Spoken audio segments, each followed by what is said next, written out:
Well, thank you for coming in today. We know that tomorrow is going to be hot, windy and dry.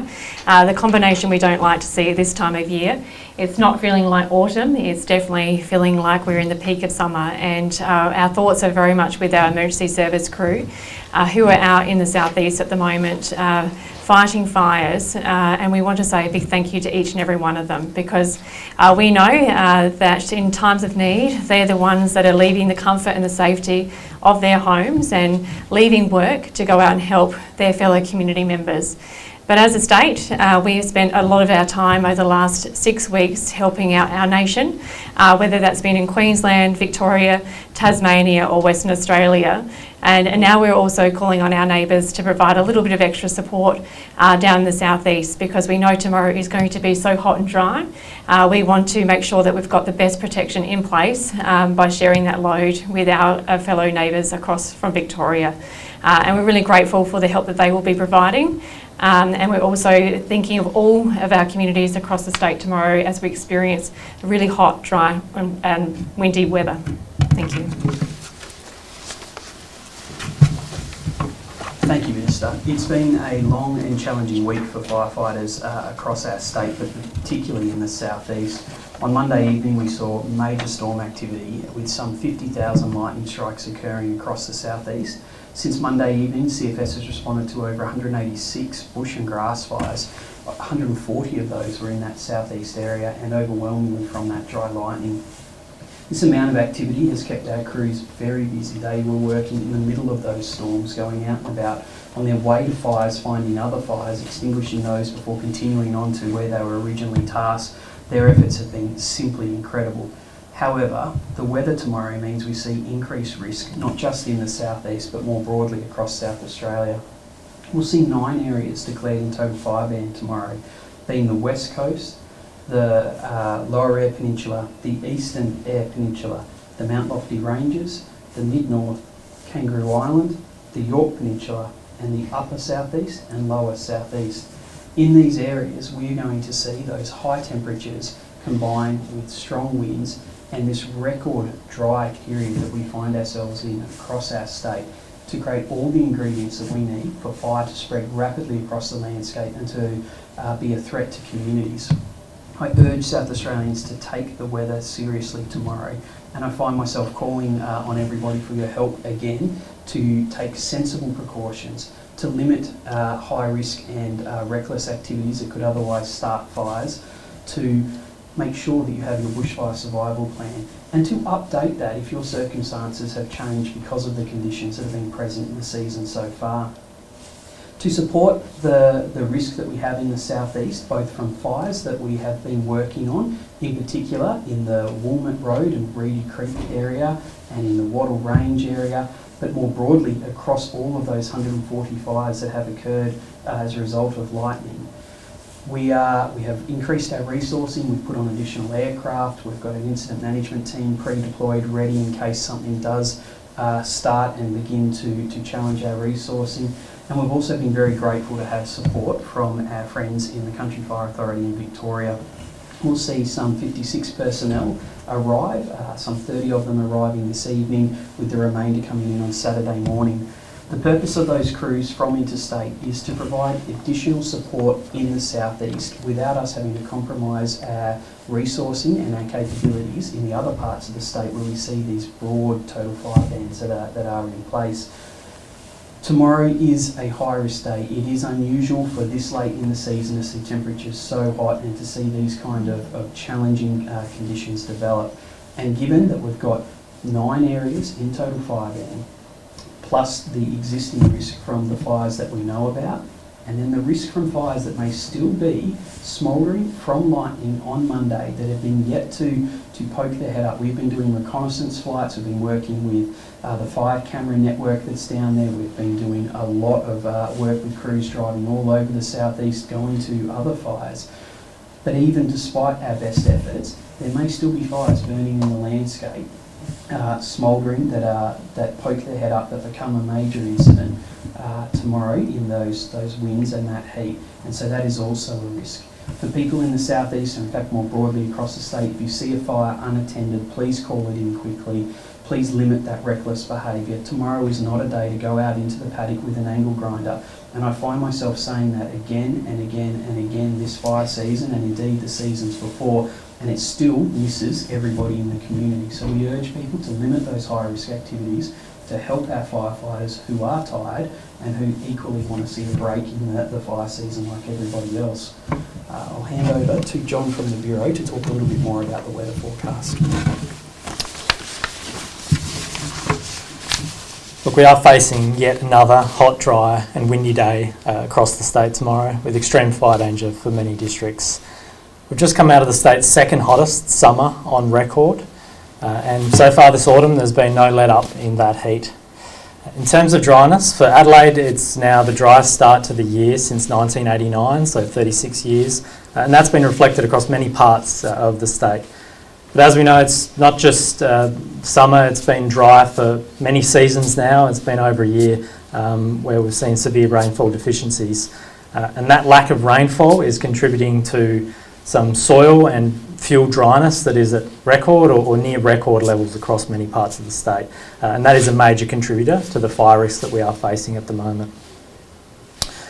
In terms of temperatures tomorrow, we are forecasting temperatures to soar into the high 30s to low 40s across the state. That is quite unusual for this far into March, and we're actually expecting some locations to see what we call late season temperature records broken tomorrow. For Adelaide, we're forecasting 39 degrees, and that kind of temperature has only been recorded a handful of times in the city this far into March, and those records go back about 140 years, so quite significant heat for this time of year. On top of the heat, we are expecting those winds to pick up, so north to northwesterly winds increasing to around 30 to 40 kilometres an hour at their peak tomorrow, and the gusty conditions could also whip up some raised dust, just given how many bare paddocks there are across the landscape. A wind change is expected later on Saturday into the evening. That will bring some slightly milder temperatures, some high humidities that does ease the fire danger through the evening, but it's not until Sunday morning when we see much cooler, fresh to strong and gusty southerly come through, really dropping those temperatures. And with that change, we are actually expecting some long-awaited rainfall. So everything's crossed for some rainfall on Sunday. In terms of the rainfall totals, they will vary across the state. So across the peninsulas, Kangaroo Island, lower southeast, around 5 to 15 millimetres is possible, but it will drop off as we extend further inland. So a lot of locations, unfortunately, probably only going to see up to 5 millimetres or so, and further dropping off to around a couple of millimetres for the Flinders and south of the pastoral districts. The good news is beyond this weekend, though, into next week, we are expecting some more benign weather. Temperatures staying down in the low to mid-20s for a few days behind this change. So a bit of a reprieve to come after the spiking conditions tomorrow. Thank you. In terms of a long-range forecast, do you expect this to be the last burst of heat sort of for the season as we move into that proper autumn weather? Yeah, look, in terms of the amount of heat we're seeing in the high 30s, yeah, look, in terms of the amount of heat we're seeing in the high 30s, it's probably unlikely we're going to see that again as we move through autumn. But bursts of heat are still likely even into April, so we can expect further elevated fire conditions and heat until we see more significant rainfall. Go through them, then we'll have any questions for you. Oh, sorry. It's okay. There's always one with So with the State Emergency Service, we're incredibly focused on supporting the Country Fire Service with their campaigns over the next couple of days. But we're also here to discuss the extreme heat and what that means for our broad risks across the state. With the heat, we're encouraging people, as we have all summer and now leading into autumn, to keep their hydration up, to make sure as they're enjoying the fantastic festivities that we have across the state at the moment, keep hydrated, keep a bottle of water with you, moderate your alcohol, have a fantastic time, but really keep all those heat safe messages out there. Stay in the shade, make sure that you're staying away from trees as a form of shade at the moment, as we are experiencing some significantly higher numbers of trees coming down, and enjoying the festivities in a very safe way. So again, particularly looking at those heat safe messages of staying hydrated and making sure that people are keeping in the shade, looking after their pets, the elderly and the younger people, to make sure that we stay safe over what is getting to be a very, very hot and challenging start to autumn. Now I'll hand over to Cam Dean from Metropolitan Fire Service. Good afternoon, everybody.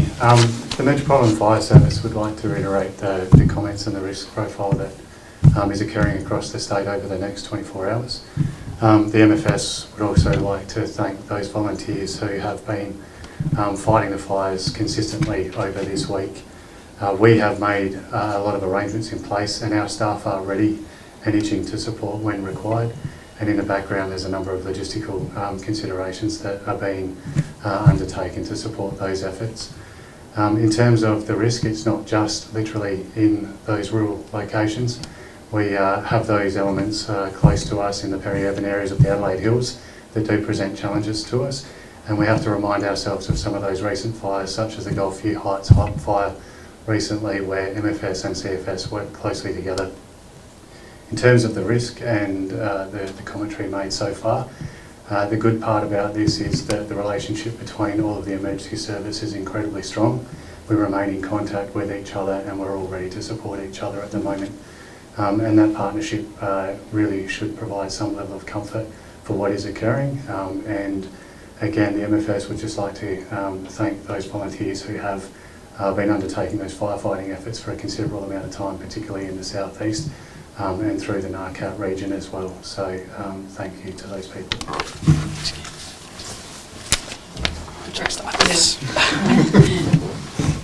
Just how worried are you about the situation down in the southeast? I mean, bringing firefighters over from Victoria to help you there. Yeah, it's something that we are taking very seriously, because the fires that we've seen in the southeast have been challenging enough under the conditions we've experienced. As we add heat and we add more wind to the scenario, that does mean that fires that start will potentially present even more of a challenge to our people. Having those additional resources, especially the ones coming in from Victoria, means that we can hopefully resource those fires that occur, but without having to take resources from other parts of the state that will themselves have risk from the weather that has been broadly forecast across South Australia. And will they fly in, or are they just going to drive over the border? Yeah, friends from the CFA are coming over with their vehicles. They're driving over in what I call 2 heavy strike teams. So they're bringing in their large rural firefighting vehicles with some support vehicles as well, and they'll integrate seamlessly into our operations. And we've obviously provided significant support to Victoria, particularly with some of their fires in and around the Grampians and the border regions. And we've been pleased and proud to be able to do that. And I know, talking to my counterpart in Victoria, that the CFA crews coming looking forward to repaying the hard work that our crews have done for them. Brett, sorry, I just wanted to ask, obviously I'm sure you're aware of the situation in the Yorke Peninsula with the power outages. Are you aware of how many CFS call-outs there have been as a result of nearly 30,000 homes without power? At this stage, I'm not aware that we've had any call-outs on the Yorke Peninsula directly related to the power outage. However, the power situation is a really timely reminder to people ahead of tomorrow that you shouldn't rely on a single source of information during an emergency, to make sure that you have multiple sources where you can get that emergency information. It also goes to show that if you have a bushfire survival plan, or even if you haven't written one down, you haven't been to our website, I encourage you to please do so. But it does go to show how things can change that might influence your decision making. So if your plan was to stay and defend, and that's predicated on having power, then the power outage may mean you need to reassess what your plans are. It might mean that you need to leave early. And if that is the case, you should make sure that you know where you're going to go, what you're going to take in the event a fire threatens your safety. And do these power outages impact CFS operations at all? We have a team of people who are closely monitoring not only the fire situation in the southeast, but including the power situation on the Yorke Peninsula. At this point, there hasn't been any impact on our services, but we'll continue to closely monitor that.